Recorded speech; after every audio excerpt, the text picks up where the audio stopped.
So the two ways that customers find the dealership where they end up purchasing their vehicle is by searching for it or discovering it. So the customers search for the dealership or search for that type of vehicle, and that's where the dealership pops up quickly, or they discover it. This is where the dealership's able to get in front of a customer when they're not necessarily expecting it.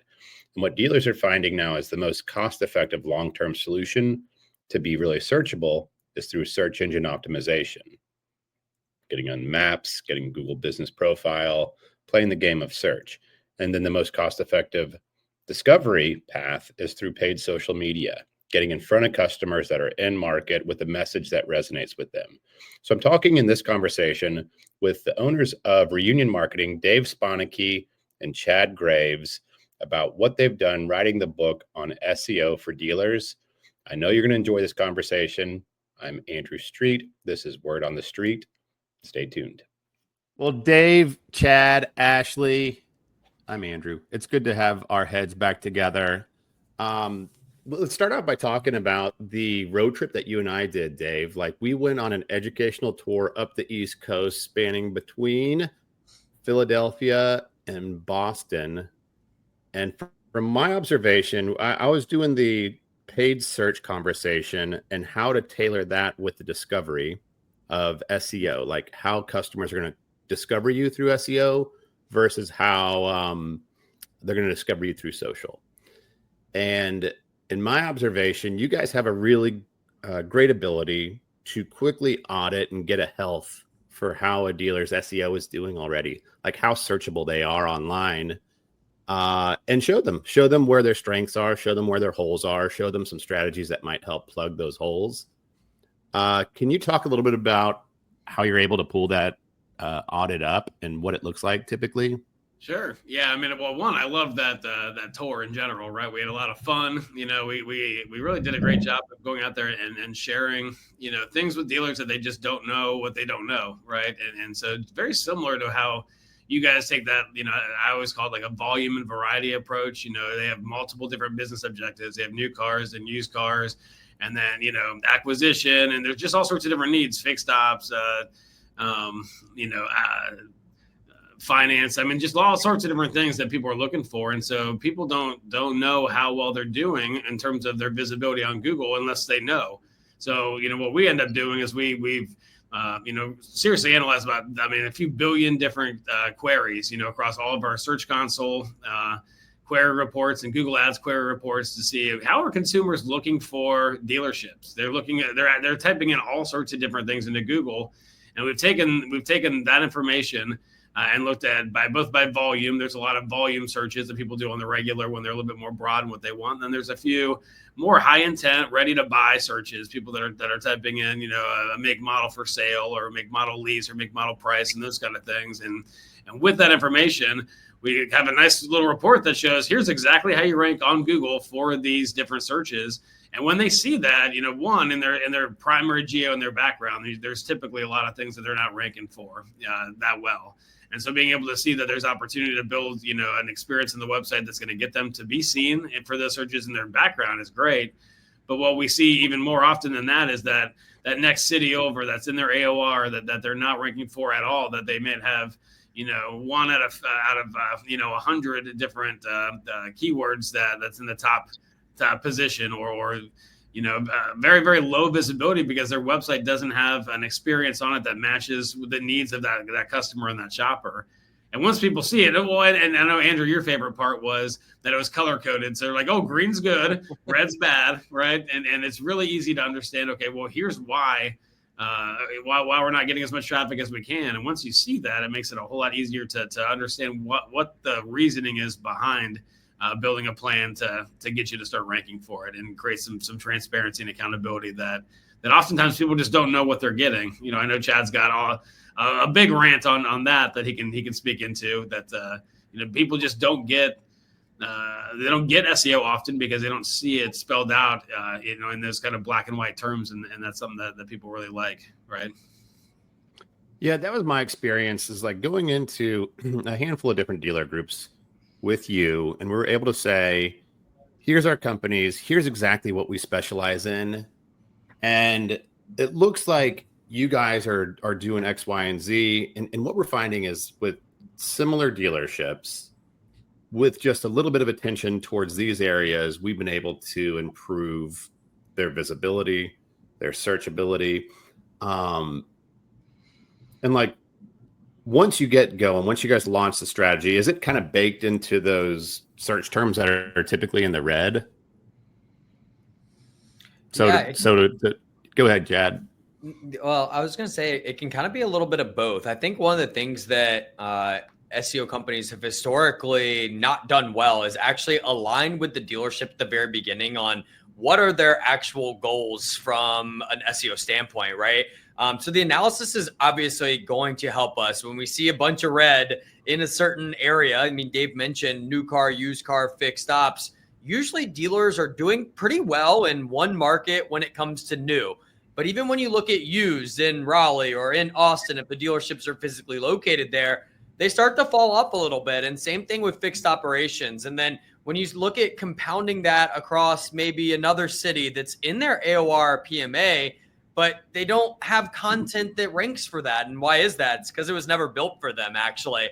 So right at the very beginning, I think one of the things that's different about us and that I think is really helpful for our dealers is we spend a lot of time in that alignment phase and understanding, what is Ashley's priority versus Andrew versus Dave across new, used, and fixed. And sometimes we might need to build a little foundation right at the beginning in the first month or two to make sure the site architecture is there and sound for us to build off of. But from there, we should really start attacking what are the dealership's goals? Is it to, grow new car market share in geos 2, 3, and 4? Well, that should take a precedence in the strategy, right? Or is it growing used and reducing dependency on third-party sites in Geo 1? That content plan would look a little bit different. And that's what's going to really shape the keywords. And I think that gives a good picture of where dealerships are today a little bit too, with some of their SEO strategy with their current partners.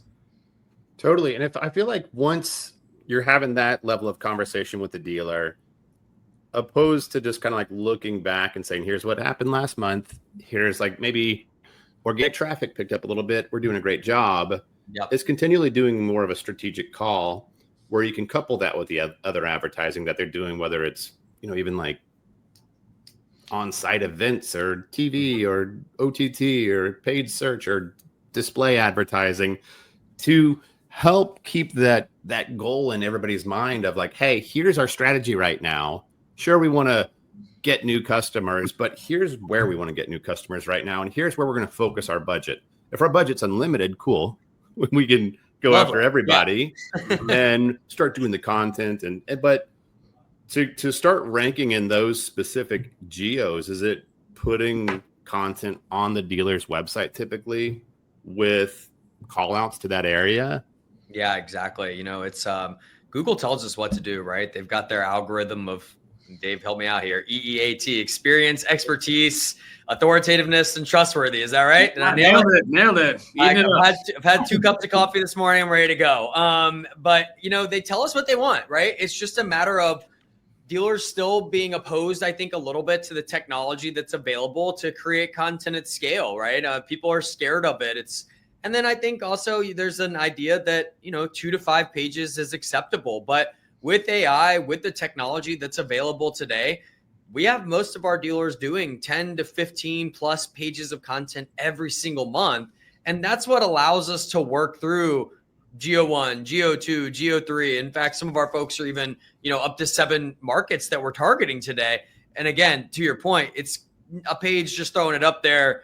That's not going to work, right? It's got to have not just the right content, but the proper technical elements, the proper backlinking, and all those things together are what create a really sound content page that's going to rank well in Google. And here's like what I come across a lot is like dealers aren't looking for success tomorrow. They're looking for success today. And by the end of the month, and they're down to the ticker. How do you guys get started where it seems like it's more of a long-term play? It's not hey, let's do this quick fire push for a week before the end of the month. What's a way to kind of settle down the strategy and get them on board? Dealers want everything right away.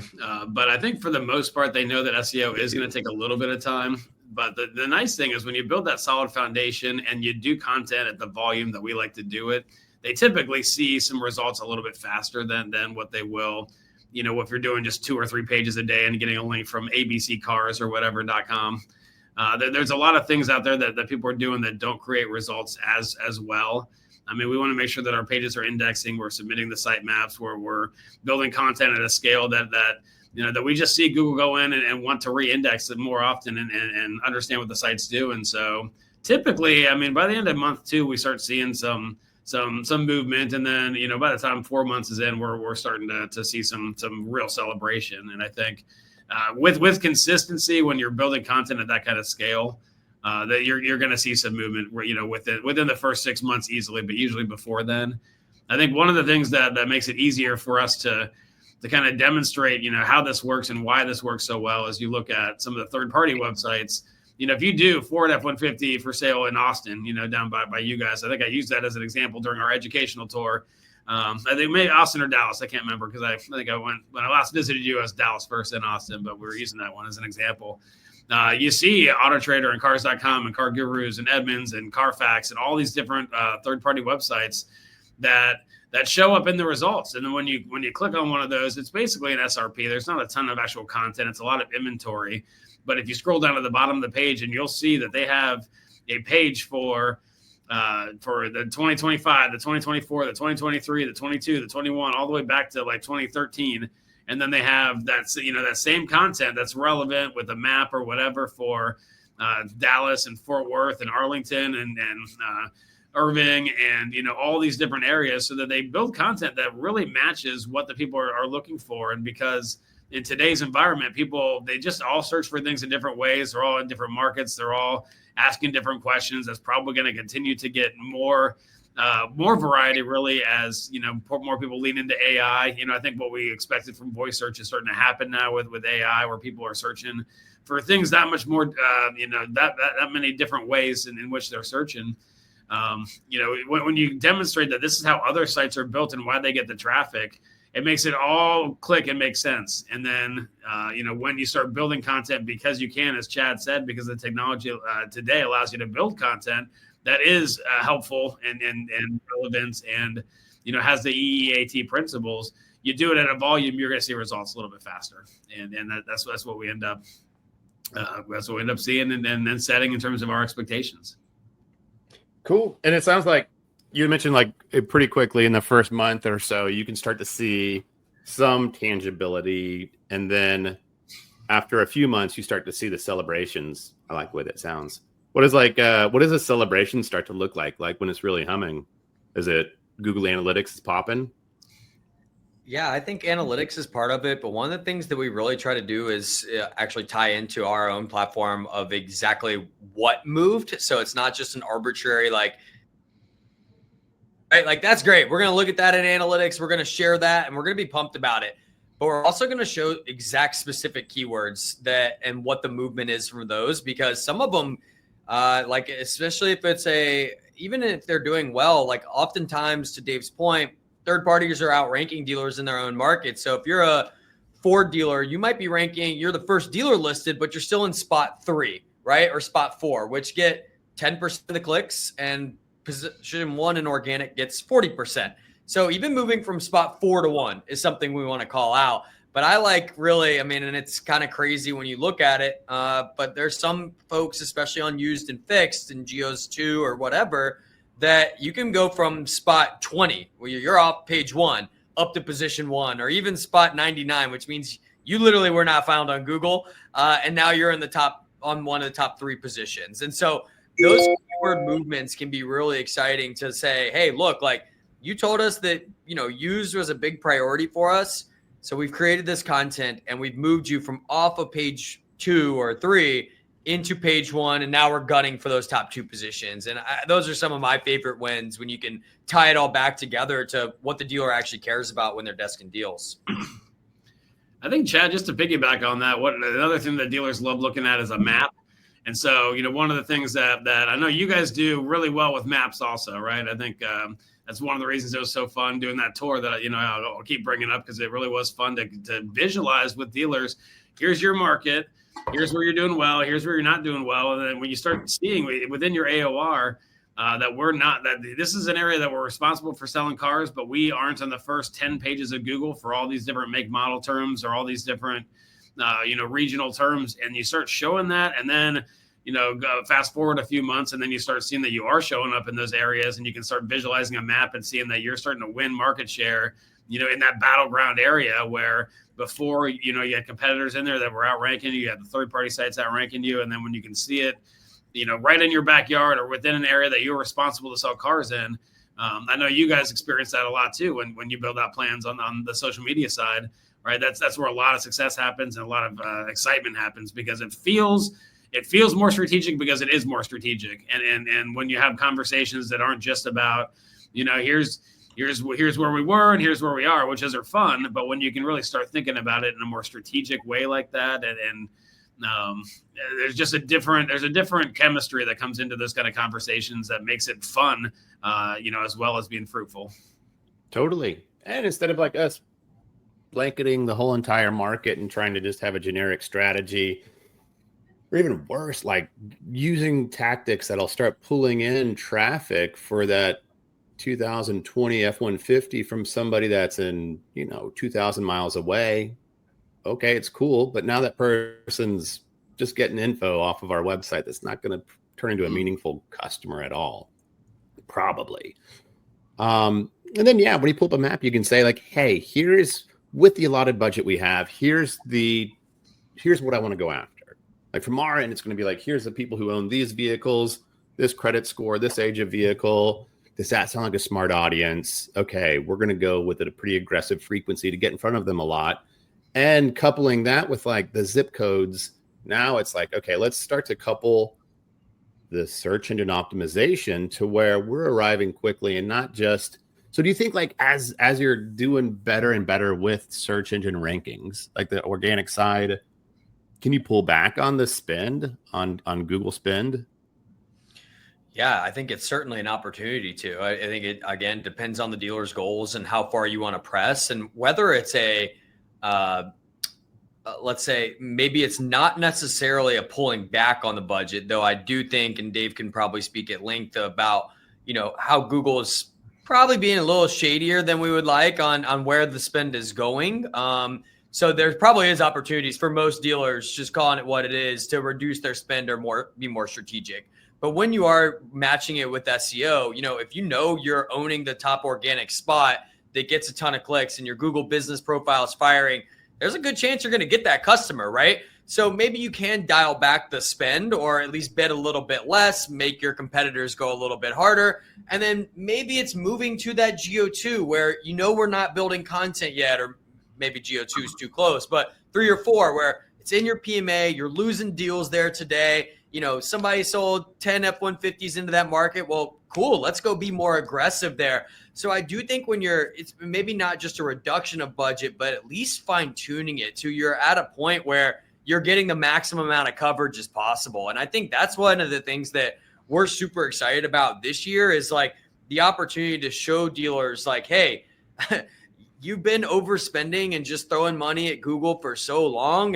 And now with the right approach on SEO and paid search and paid social, you can blend these things together with experts that know how to take care of your money, that can get you the most ROI for the buck by being experts at what they do. And I think that's something that as dealers tighten up a little bit and as they start looking out the dealership windows and there's more inventory out there than ever, I think people are going to be looking for experts. And I think that's an exciting thing for our industry, actually. Yeah, it's pretty cool. Yeah, like having like a little assassins at their craft versus just like a big one-stop shop that does everything poorly. Yeah. Or even okay, right? Like what was the you had said like Google's not great at showing where money's going. What were you talking about there? Like just where the ads are being distributed? I'll let Dave say where do I start?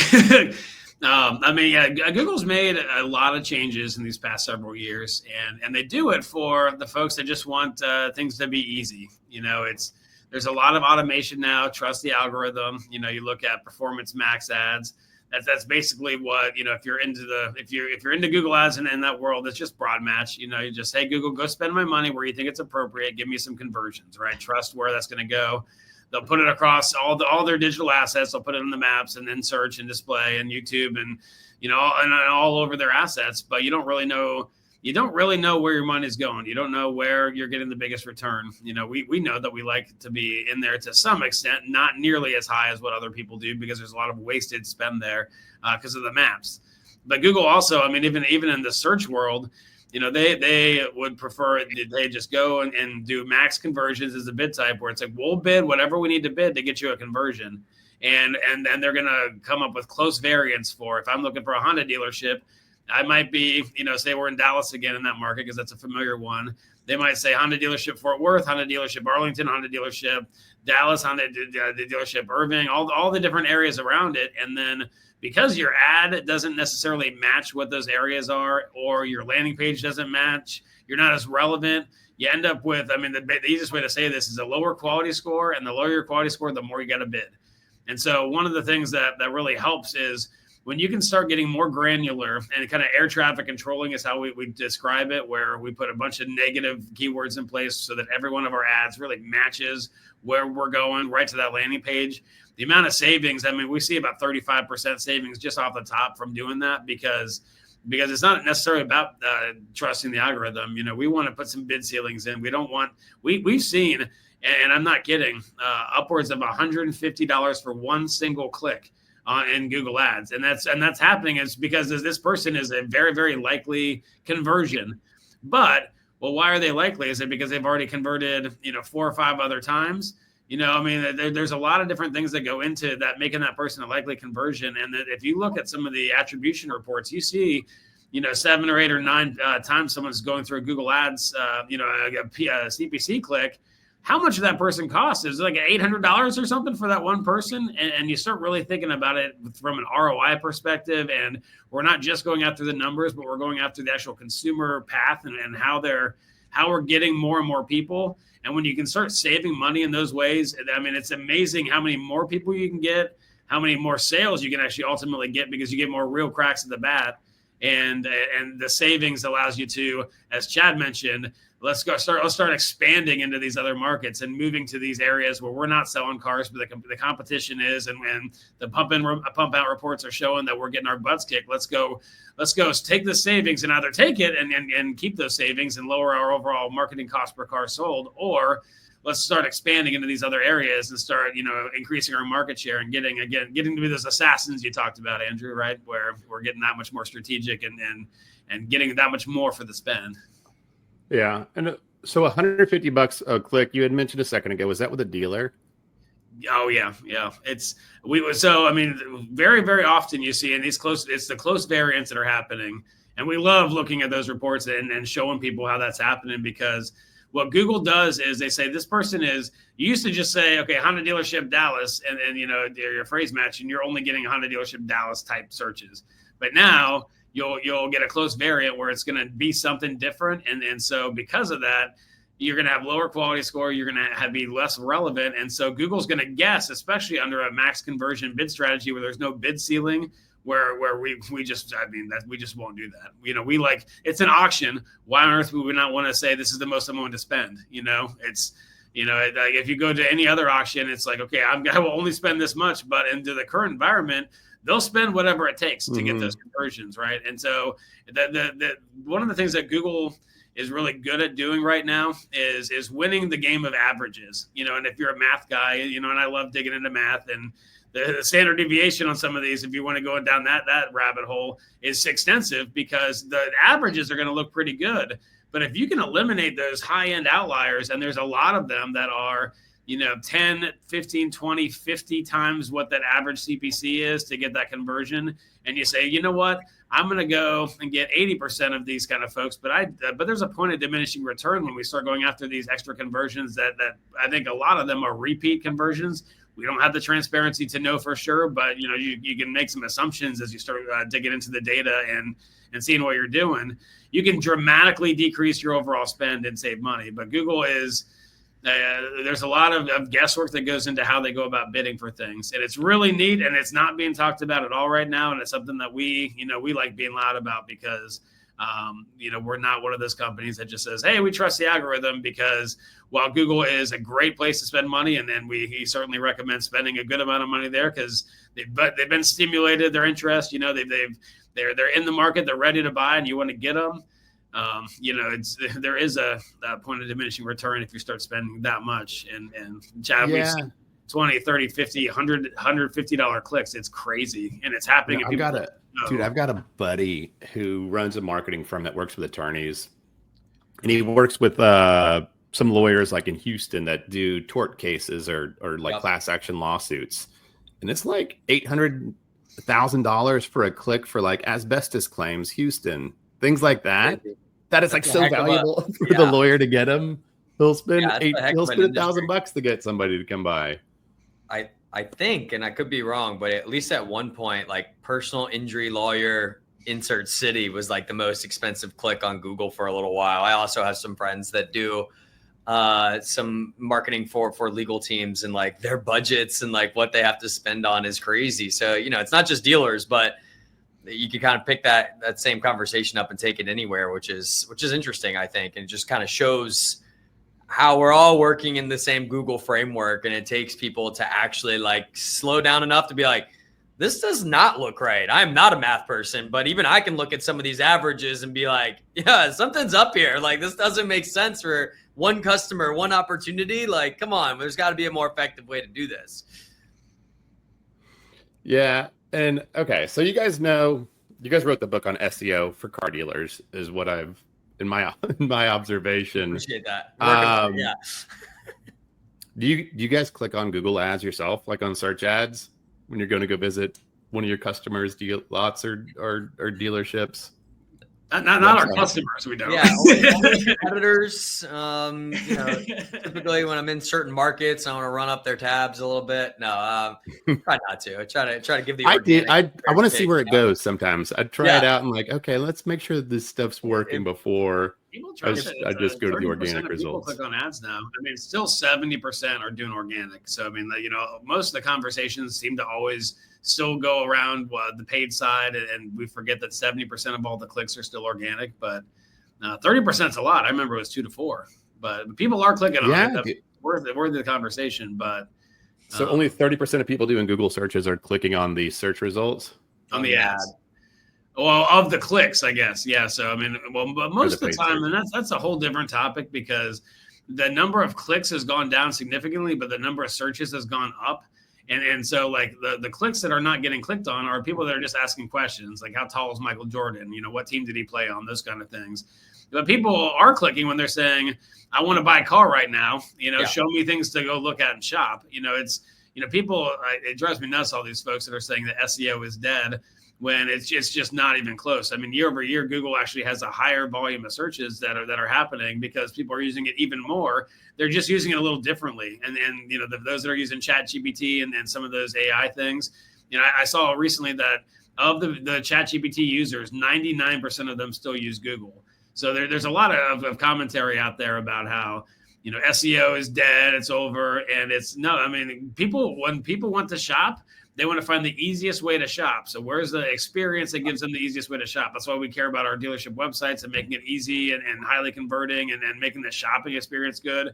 Google, that's why they introduced VLAs. That's why they're doing more things on platform, because they like whoever has the best shopping experience and delivers the best shopping results is going to win. And people are not going to just sit there and not click when they're trying to shop. They're going to look around and kick the tires virtually, as they always have. So it's one of those things that kind of drives me nuts. Obviously, I'm on a pedestal. Let me get off it real quick here. Or a soapbox, not a pedestal. Either one. I was on something there for. No, you're doing good. I think I've always thought, like, if you can translate between digital marketing into English and then into automotive, you're trilingual, and it's if you can make that conversation flow. So we've talked about websites, and I do want to talk about AI for a second, about how you guys are unlocking that thing. But are you doing much off of dealers' websites for SEO? Google Business Profile, all these other things, backlinks, is that still the thing? Yeah, great question.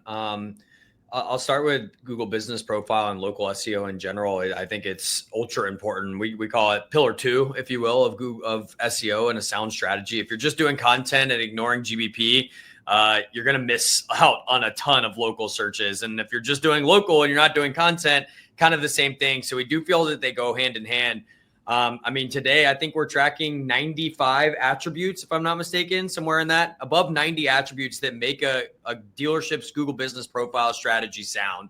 And that's, several things across not just one profile, but the fact that they can have 3 or 4. So if you've got, a primary, which is usually your sales listing, plus a service, plus parts. And then we have several stores that have a body shop or rental car, collision. Those can each have their own unique business profile as well. So we do a lot on those. And then it's also about keeping track of some of the other ancillary sites that don't drive a ton of traffic, like your Waze, Bing, Yelp, but making sure your information is accurate and consistent is helpful for Google. It's helpful for the consumers. So we're doing all that on a monthly basis as part of local. And Dave, maybe you can actually speak a little bit about, why linking in automotive is, a different game there. Yeah, well, and people spend a lot of time doing it. And, and one of the things I think that's helpful for us, over at Reunion, Chad and I, we were doing SEO, before it was really, content, especially before it was really that big of a thing. It's actually, we started Reunion, because of the successes we created at the dealership, at our 33 store group that we were working at, Leith Auto, way back in the day. I spent 10 years there as the marketing director, and towards the end, hired Chad, and that was a great move. And then we hired Matt and Andrew, and it was an exciting time where we really were focusing on doing all of these things to increase the overall traffic and leads to the dealership. And ultimately, what we found is that the content approach was far, far more rewarding in terms of ROI than some of the link building activities that we were doing. And the more content we built, the more we were increasing traffic and leads and showing up number one. Again, that's why we like looking at those key lift reports, because if you're able to accomplish it without having to add all this extra work, then then why would you go do all this extra work when you can be redirecting that time, repurposing that time to build more content? And the reason why that's the case in automotive is there's just simply that not that much competition. Right, we've got some great authoritative links from the manufacturer. We've got some built-in links from the community already. There's your competition is really just there's a few dealerships in the market and then the third-party websites, and there's not anyone else really going after a lot of these in-market searches that dealers are going for. So, a lot of times, you read, and I love reading Search Engine Land. I love reading all the different SEO blogs out there, and from all the authorities, they're talking about industries that have 500 people in one market that are trying to win for that. There's not the same level of competition. So if you're thinking about it from just a mathematical standpoint, what's going to get you there the fastest? We've seen it over and over and over again. And that's why our strategy is, I think, a little bit different than others, because we had the experience of having been in dealership, having increased the lead volume to that group by 400%, watched them go, they increased their overall revenue by 75% the last 3 years that we were there. It's a direct result of just being more mathematical and sound in understanding of, who the competition is and what you.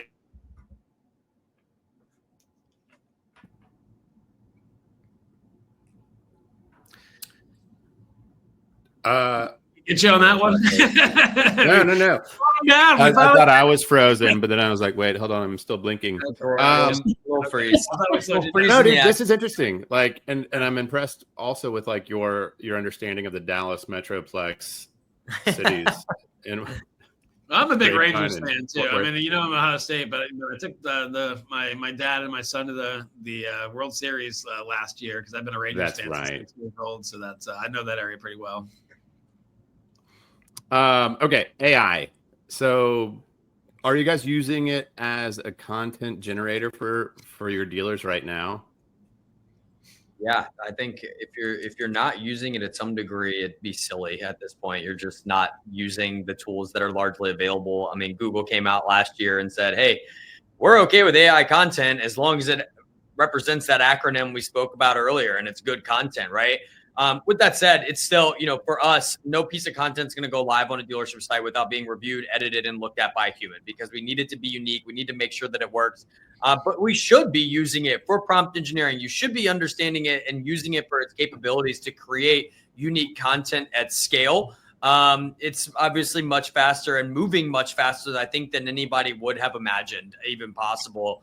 You think even a year ago, I don't think ChatGPT was out or somewhere close to that wheelhouse. So you think about how often it's used today, and that's just one example of what's out there. So absolutely, right? Use it for idea generation, use it for blog types, use it for content generation, but then making sure that a person is touching it, feeling it, making sure that it's actually what the dealership wants. I think that's what builds the recipe for content success in today's world. But I think you'd be silly not to be using it. And then obviously we're using it to analyze data and look at things holistically that, takes somebody like a Dave to be able to do it. And now somebody like a me can do it with a little bit of ChatGPT. So why not, right? Use those tools that are available for you. And I think the dealers that are embracing it, and we've got some clients that can school me on the uses of AI, man. And I think that's freaking awesome.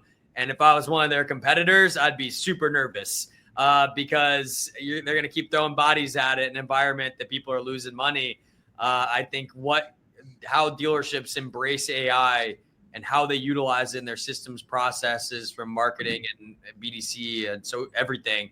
I think that's going to be a big separating factor in the next couple of years. And I think that'll be interesting to see, to be honest. I like that trend. Instead of like dealers looking to vendors to be the AI vendor, it's like you got access to those tools already. Just get somebody inside to be the champion to find uses for it, like responding to reviews or something really simple. What are you seeing right now that dealers are doing themselves with AI that's low hanging? Yeah, I see a lot of people doing some analysis. I've seen a lot of people integrate it into their BDC processes for email templates and things like that. A lot of those people still using humans for the final touch points or as a catch safe. But I think implementing it into information analysis, BDC work, marketing pieces, if you're at least trying those three things and open to it, I think you're light years ahead. I know a lot of the CRMs and people that, a lot of us know are starting to incorporate it into their templates and things like that too. So I think it's here. It's very much now, how often do you adopt it and how much do you embrace? And, how does that work within your dealership's framework? If I were managing a store today, I would certainly be asking that question of like, how can AI be helping me run my store better? Right. I think that there's people who are embracing that for sure. And it's going to be interesting to see. Obviously that's what's going to be talked about next week as we all descend on New Orleans. There's a lot of vendors doing it well. I think there's a lot of vendors and dealers who are kind of faking it, right? Like, yeah, we got AI. Don't ask us too much about it. But I don't think that's going to last forever. I think there'll be a lot that people are going to say, okay, show me, because I've been doing my research, to your point. And I know what this can be done for. So I'm excited about that transition with auto, to be honest. I think it's a great thing for people. Yeah. Is it creating content, or is it analyzing data to help us find the 100 most profitable customers in our CRM? And then what do they have in common, and find more of those people somewhere lost in my plumbing?